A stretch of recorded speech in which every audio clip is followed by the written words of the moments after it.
Nuestros objetivos específicos son tres. Rediseñar un galvanómetro como amperímetro, determinar el rango de error del galvanómetro para la medición de corriente en elementos pasivos y también verificar el funcionamiento del galvanómetro como medidor de corriente en elementos pasivos.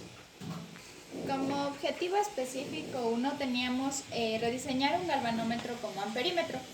Para esto la actividad número 1 es el análisis del modelo seleccionado del galvanómetro.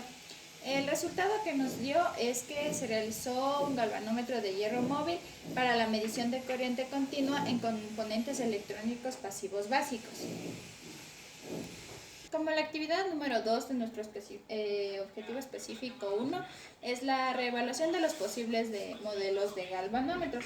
Como hemos encontrado características por sus precisiones, por su valor, rango de medición, tiempo invertido, medición de corriente, y aquí tenemos las distintas formas de los galvanómetros. En la actividad número 3 es la selección de un modelo apropiado del galvanómetro, en los cuales nos guiamos en la siguiente tabla en el actual modelo del galvanómetro que estamos construyendo al anterior. Número 2, tenemos determinar el rango de error del galvanómetro para la medición de la corriente en elementos pasivos. En la actividad número 1 tenemos la medición de los distintos elementos pasivos. Para el resultado, se midió elementos pasivos como resistencias, capacitores, bobinas y diodos, de los cuales se obtuvieron diferentes medidas, las cuales están detalladas en el informe que se dejarán en la descripción. En el resultado número 2 tenemos la deducción de porcentaje de error. En las distintas mediciones se utilizará la siguiente fórmula. El porcentaje de error está dado por el valor real menos el valor medido sobre el valor real por el 100%. Dieron 10 porcentajes de error detallados en el informe.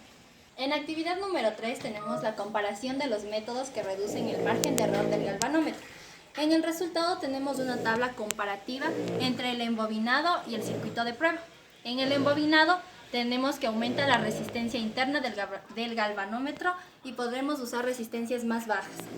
También tenemos que se genera un mayor campo magnético. En el circuito de prueba tenemos que nos permite calibrar nuestro dispositivo, nos permite encender nuestro dispositivo y posee una resistencia de precaución en caso de una corriente alta. En la actividad número 4 tenemos seleccionar los materiales necesarios para la construcción del galvanómetro. Como resultado tenemos las resistencias, agujas lectoras, potenciómetros, baquelitas, horneras dobles, imanes de neodimio, cables de cobre, estaño y pasta de soldar. Como en el objetivo específico 2 tenemos la actividad 4 que es la implementación del método seleccionado para la reducción del rango de error, en el cual hemos construido un circuito utilizando una resistencia Zoom. Y el circuito lo hicimos en Proteus. Como podemos observar, tenemos la placa de circuito que será implementado para la verificación del funcionamiento del método seleccionado para la reducción del rango de error.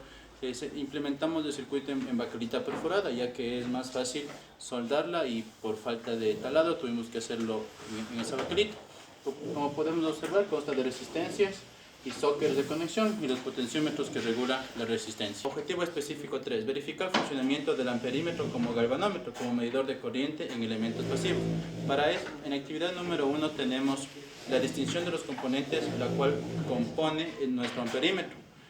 Y nuestro resultado es que se tuvieron dos componentes principales, los componentes eléctricos y el esquema general del amperímetro.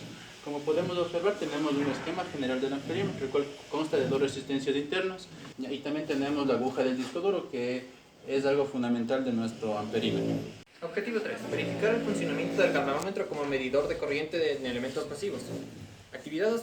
Descripción del uso correcto del galvanómetro dentro del circuito. Resultado 2. Se detalló el uso correcto del galvanómetro, el cual está adjunto en el informe. En esta imagen podemos ver todas las piezas que conforman un galvanómetro y las que hacen que funcione correctamente.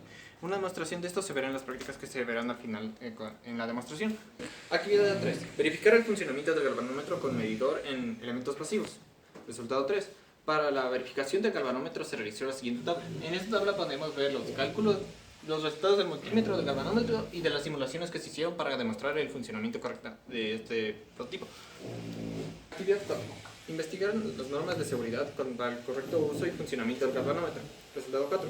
Las normas de seguridad para el uso correcto del galvanómetro en general instrumento de medida son: el uso inapropiado de este medidor puede causar daños físicos, la inspección de las condiciones de los cables de prueba y el medidor mismo por daños antes de su operación. Las advertencias para un correcto uso del galvanómetro son: en riesgo de electrocución, los circuitos de alta tensión no podrán ser medidos.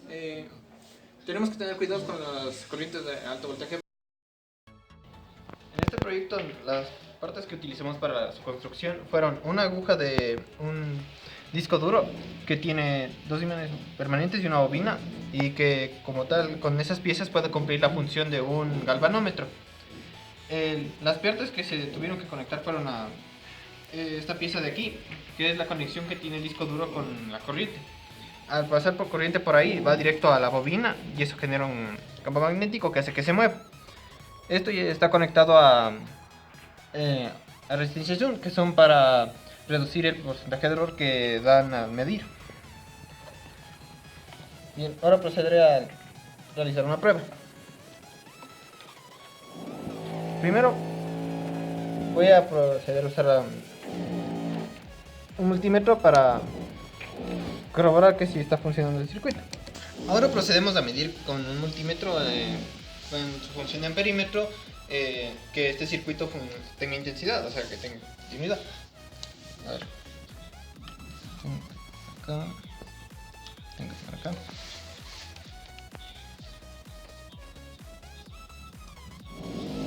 A ver, salve eso. En este circuito existe intensidad, dado que la función del amperímetro en miliamperios está midiendo una cantidad. Prueba del prototipo que armamos. En ese momento conectamos en serie con los circuitos que aquí se pueden ver. Aquí el positivo y aquí el negativo. En la mueve hasta ese punto. Cambio de escala.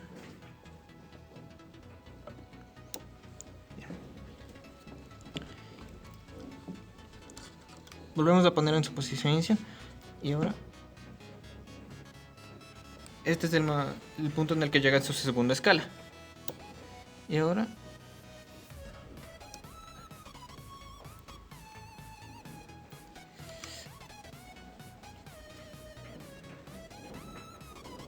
ese es el punto máximo en el que llega en su tercera escala.